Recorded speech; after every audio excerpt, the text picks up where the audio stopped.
a sense of community when you're free. Rolling through the mountains, rolling through the valley, rolling through paradise with me. Hi, everyone. Well, I'm so pleased to welcome back to the show my friend who is, my goodness, he's a visionary, a mystic, an intuitive healer, an inventor, a business person, a world traveler, a dad and a papa. And he's here to talk about his series of books. Welcome back to the show, Monty Ritchings. Hey, Nancy. Hi, everybody. Good to see you again. It's so great to be a regular. Yeah. I love that. I really do. I think it's wonderful to have a regular.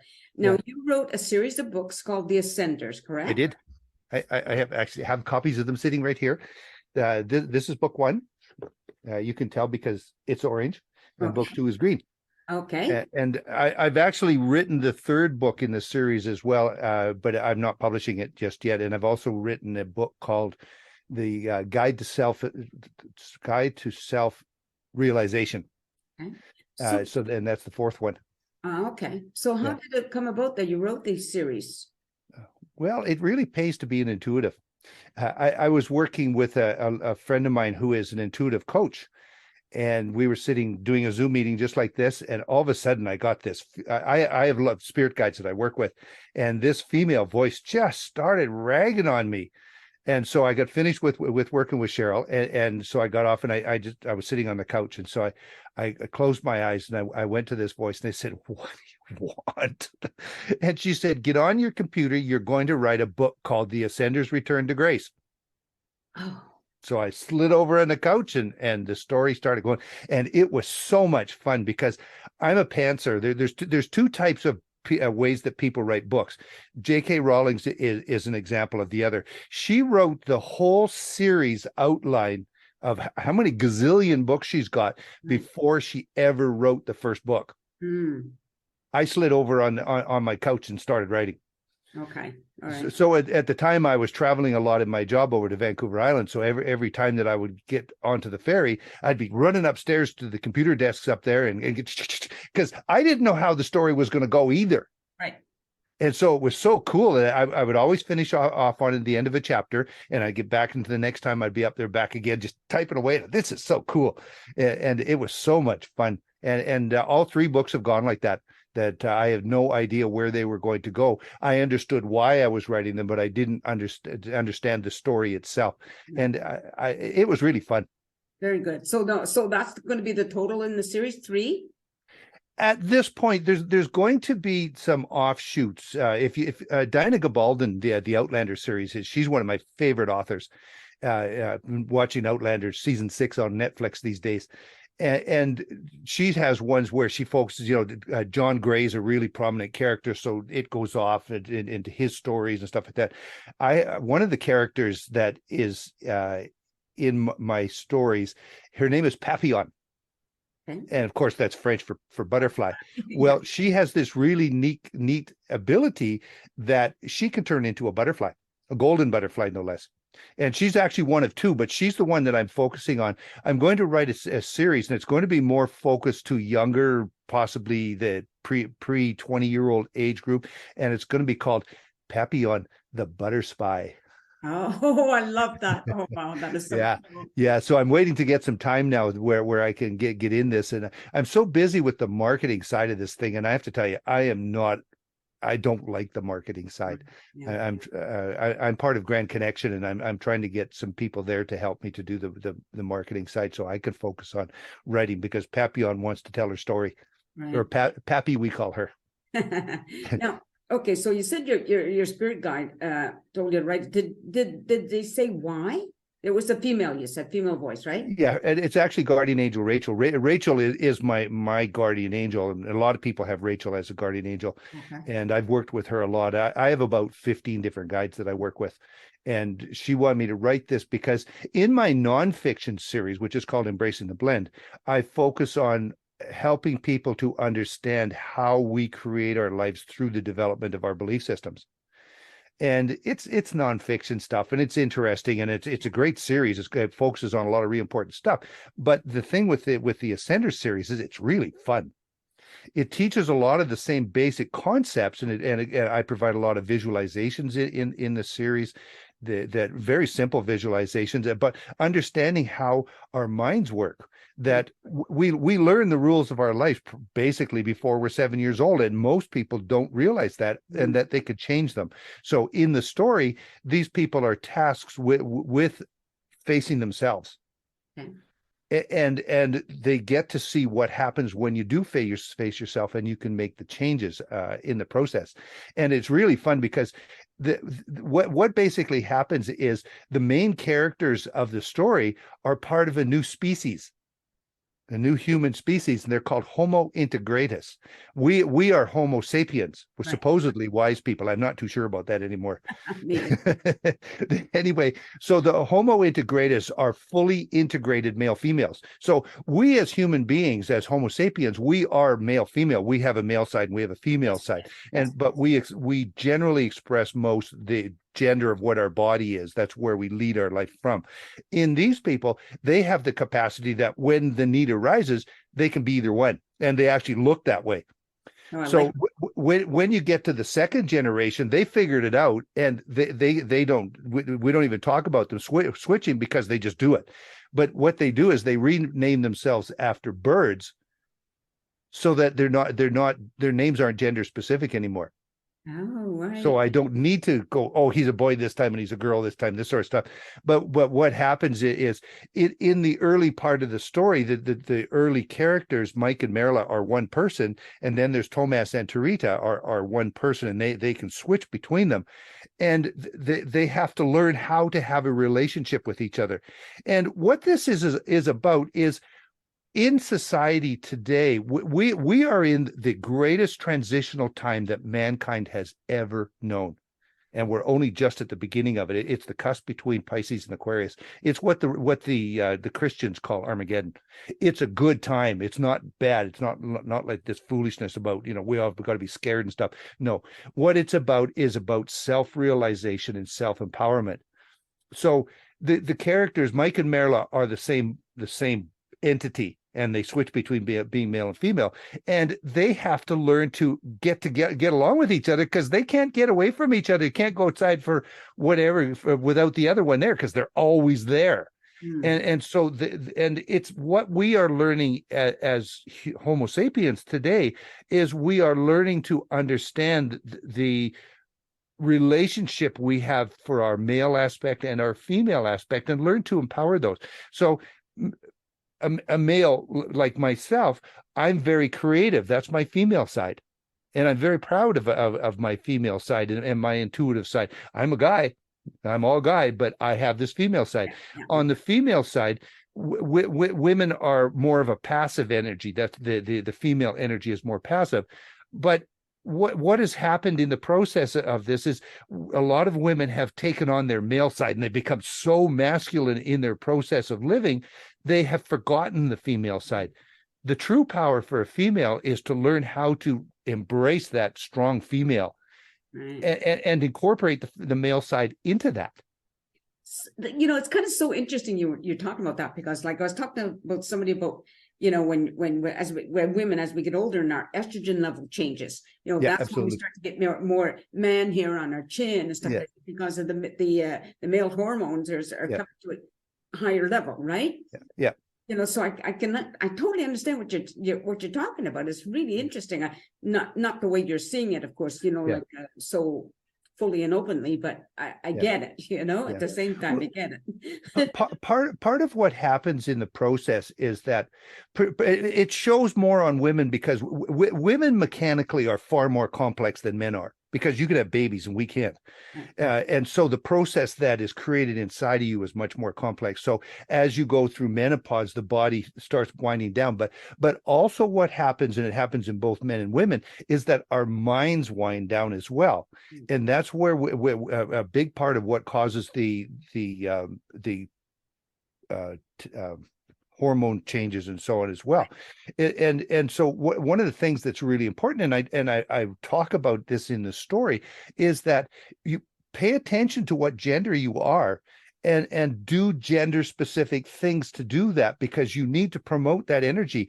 Women need to be creative. They need to be nurturing. They need to get out, and everybody needs to get out in nature. There's just no argument with that. We are so connected to nature, and yet, people don't. Oh, they go running instead of walking. Not that running's bad, but they don't stop to look at the beautiful little geranium that's sitting at the side of the road that they're on there, or stop and look at the blueberry bushes, or whatever it is, and appreciate how beautiful the river is. That connection is so important to balancing us as human beings. And so in the story, the characters learn that. They learn how to integrate with nature, and they learn how to work with nature. And at one point there, the guys are all going out for the third group is coming with them, and they decide they're going to go out on a camping trip. Well, Mama Bear is not really all that impressed with the fact that they're in her territory. So they're trying to figure out how can they get along with Mama Bear. Right. And so they're trying all these male kind of things to do. And of course it doesn't work. So what does Pappy do? She becomes her butterfly and goes and sits on the nose of the bear. Now Mama Bear's cool. and so Papillon did her female thing. She nurtured the bear. Mm-hmm. And so all of a sudden the bear takes off and comes back 5 minutes later with her cubs. And so the characters, because this new generation, they can even change into different animals. So they all turn into bear cubs, and they go off and have a ball. Now, changing the topic just a little bit. Yeah. With your insight, with your, that ability that you have, what do you see as the eventual outcome for society and mankind? Thanks for asking that, Nancy. This is a really, really important thing. And this is not scary. It's only scary because the ego wants to make it scary. Yeah. Like I said before, we are in the most transitional time that mankind has ever known. And what we are all faced with a choice. And I don't care whether you're religious or spiritual or whatever, we're all faced with the same thing. We are faced with a choice. And the choice is, are you going to know yourself and accept yourself and love yourself, or are you going to continue doing what you're already doing? And the way to do that is we need to get into our bodies. So we have spent the last how many millennia living in our heads. We make our decisions through our head. And so our ego is totally in control of this situation. And that's how we forge through life. We've got to have the biggest house and the biggest car and all that money and all that sort of stuff. Not that stuff's bad, but is it expressing who you truly are? And the only way you can truly know who you are is by getting into your body. You have to get past the head and get down into the body. The reason for that is that in the body are 7 what are called chakras. A chakra is an energy center. It's much like a BC Hydro substation, a power substation. So you got the huge lines come into the substation, and they reduce the amount of power, and they go off to do what they can. Because if this big line went into your house, it would blow your house up, not just the light bulb, it'd blow your whole house up. So we have the same thing. So each of the different chakras that we have in our body are a frequency of communication, such as the thyroid gland is a chakra. In the body, the thyroid regulates calcium. Now, this is where the world out there screws up on this, and I didn't make this up. Calcium is not just for the development of strong bones. Calcium is the little vehicle, the little bus that all the messages in your nervous system ride on in order to get to the part where they need to go. Oh, okay. Okay. So the thyroid on the energetic process, or the energetic side of your life, is about communication. So if you are hypothyroidic, one of the great, I'm not saying don't go to your doctor and stuff, do that. But one of the techniques for dealing with hypothyroidism is, that's a hard word to say, is, are you ready for this? Journaling. Oh, okay. Because if you're holding a bunch of thoughts in your head that you've got a lot of angst about, you're causing your endocrine system to go nuts. Right. and it's trying to protect you, but it's got all this emotion going on in your head. So get it down and write it on paper, and then burn it or shred it or something like that. Get it out of your body. And eventually it will help to bring your thyroid back up to place because you're communicating. Okay, that is so cool. It's such an Yeah. easy solution when you think about it. It is, and you know, there is nothing difficult about this stuff. The difficulty about it is your ego's going to go, I don't think so. I'm in control here. Thank you very much, and just leave status quo. The problem is the status quo. That's why we're having these problems with these major corporations, and the governments are trying to run rampant over us these days. Is because the ego's in control, and the way to overcome that is that people need to get into their bodies and listen to what their bodies are saying. And do you know what the number one technique for doing that is? Learn to breathe properly. Oh, okay. So most people take a deep breath right now, Nancy, and tell me what part of your body do you move? mostly up here. Yeah, see that's the problem. 90% of all people breathe wrong. Right. If you've got to go do yoga and you learn how to breathe properly. So I'm going to teach you today how to breathe properly. And this is all the time, not just when you're deep breathing. So when you take a deep breath, move your belly. Okay. Okay. And the reason for that is because there's toxins that lie in the bottom of the lungs. When you only breathe from your lungs, you're not moving those toxins out. So when you take another breath, that air goes through those toxins again. So you need to move your belly when you breathe. So a very simple thing like that can start you on the path to self-realization. And because you need to become more aware of your body and how it functions and how the thoughts that are going in your head. You know, all of us have come through crappy childhoods. I don't know anybody that's had a wonderful childhood. We carry that stuff with us. And we need to become okay with it, because although those thoughts can be painful, they're just thoughts. Yeah, right. So this is a belief system. This is emotion. This is a thought. That's a belief system. So what happens is you need to take the emotion out of it so that becomes back to being a thought again. Ah, okay. Okay. Replace the thought, put some really great emotion on top of it. Now you've got a positive belief. And so this is what the Ascender series is about. It's a really fun, easy way to begin to understand what self-realization is about. You don't have to go do yoga, but learning to breathe is a really important thing. I don't know anybody that doesn't do it. I just know a lot of people that don't do it properly. Right. Yes. And another thing is drinking water. You know, drink water all the time. We're 80% water. And we cannot function properly if we don't drink enough water, and exercise is the third. Okay, great. That's really good. Now, according to your as told in your stories, like what changes do you foresee? Well, it's really interesting actually to see if we do a comparison to, say, our grandparents, people that were born back at the beginning of the 20th century and how they operated their lives, and look at the young people today. So back in the early part, the man went out and worked, and he did very heavy physical work, and he ran the show. Like the woman was his servant, and that was basically it. And there were just real problems with women. Women couldn't get credit cards. They couldn't get loans. They couldn't. Women were so oppressed back in those days. They stayed home and they washed floors and had babies and whatever else like that. But now let's move up into the 1970s, 80s, 90s. Women were starting to get out, and they were able to get credit cards. They were able to own property. They were able to get reasonable jobs. Then they started the battle up there to getting a decent wage for getting paid the same thing that men did when they did the same job. That's all part of the evolution that's happening. And so what's happening now is you look at the averages, particularly in I believe in fair play in the house, but particularly into younger generations of it, you start to see the man now helps in the house. Yes. Yes. There used to be a program on TV called The Nanny. Oh, yes, I've seen it. She'd come in and try and help people figure out why their family wasn't working. 90 times out of 100, you walk in there, where's the man? He's laying on the bed reading comic books. Well, no one. Raising a family takes two people. Right.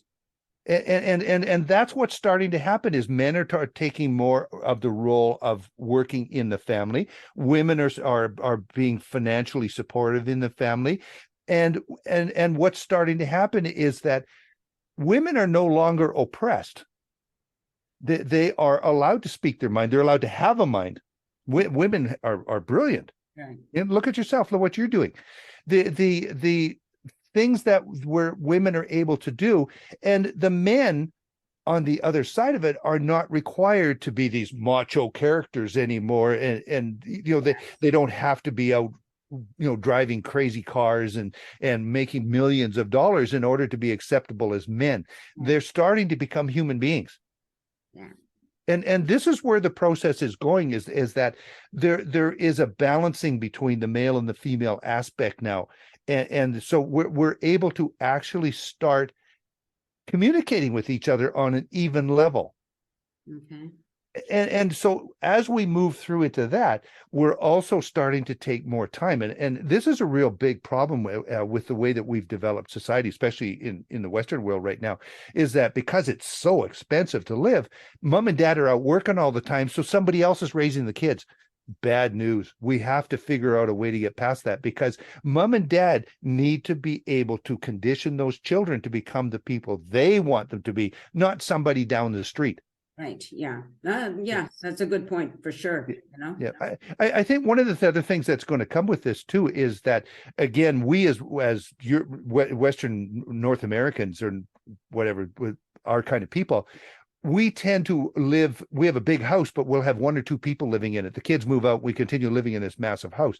You go over to Europe, and you're lucky if you find a house to start with. But if you go into a house, they often, I was a woman I was dating years ago, she was from Croatia, and we went to visit her mom, and the house was 3 layers high. The mom lived on the second floor, or the first floor. No, pardon me.